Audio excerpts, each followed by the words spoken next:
தேர்தல் 2026 களம் யாருக்கு?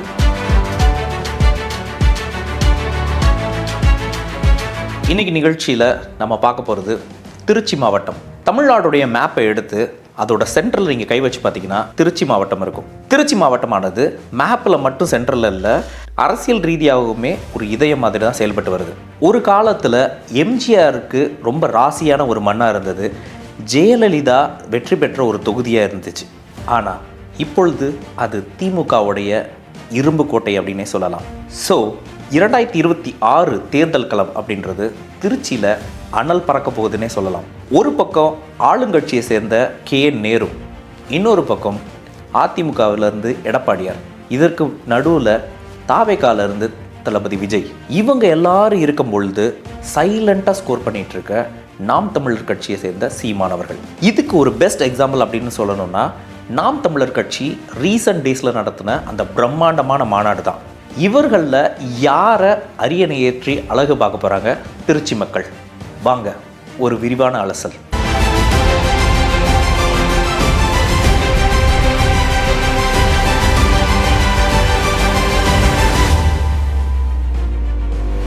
திருச்சி மாவட்டத்தில் மொத்தம் 9 சட்டமன்ற தொகுதிகள் இருக்குது. திருச்சிக்கு கிழக்கு, திருச்சி மேற்கு, ஸ்ரீரங்கம், திருப்பரம்பூர், லால்குடி, மணப்பாறை, முசிறி, துறையூர் மற்றும் மணச்சநல்லூர். இங்கே அரசியல் பண்ணுறது அப்படின்றது ரொம்ப சாதாரணமான விஷயம் கிடையாது.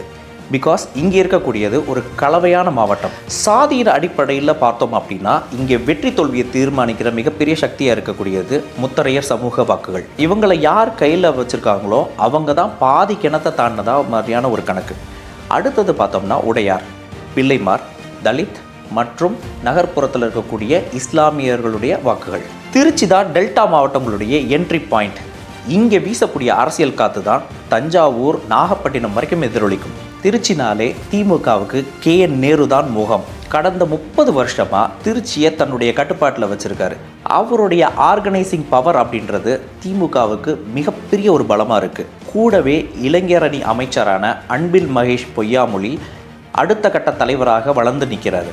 வலுவான கட்டமைப்பு, அமைச்சர்களுடைய செல்வாக்கு அப்படின்றது திமுகவுக்கு மிகப்பெரிய ப்ளஸ்ஸாக இருக்குது.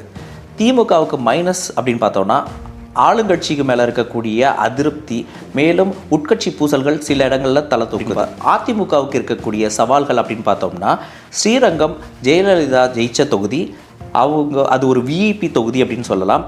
இவங்களுக்கு ஒரு எமோஷன் கனெக்டிங் இருக்குது. அண்ட் எடப்பாடி அவர்கள் முத்தரையர்களுடைய வாக்குகளை குறி வச்சு காய் நகர்த்திட்டு இருக்காரு. முன்னாள் அமைச்சர் பரஞ்சோதி, வளர்மதி போன்றோர் மூலமாக மீண்டும் திருச்சியை கைப்பற்றுறதுக்கு அதிமுக கடுமையான முயற்சிகளை எடுக்கும்.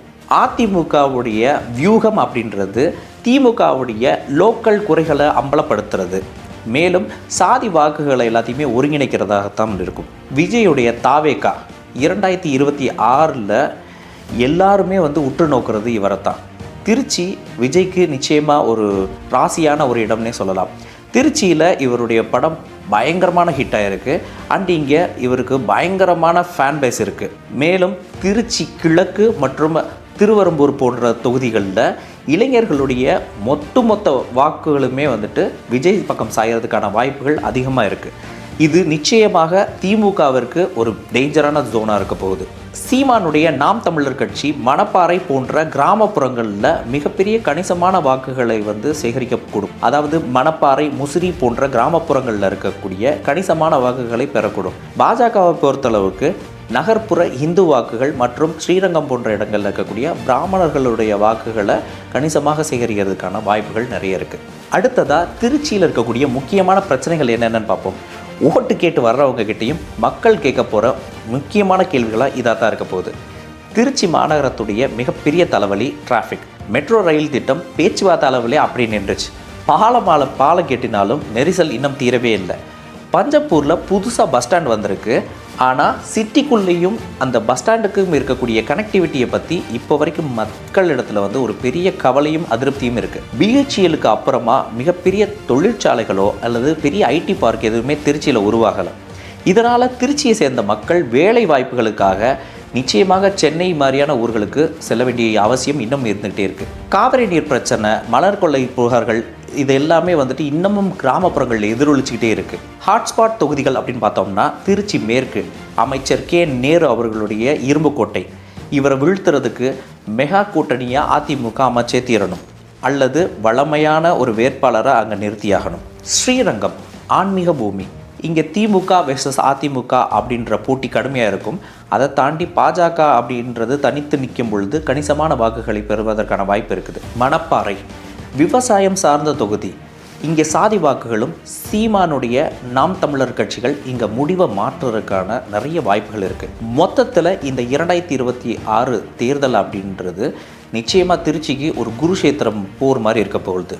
திமுக தன்னுடைய இரும்பு கோட்டையை தன்னுடைய கையகத்தில் வச்சுக்கிறதுக்கு போராடும். அதிமுக இழந்த பெருமையை திரும்ப மீட்டெடுக்கணும்னு போராடும்.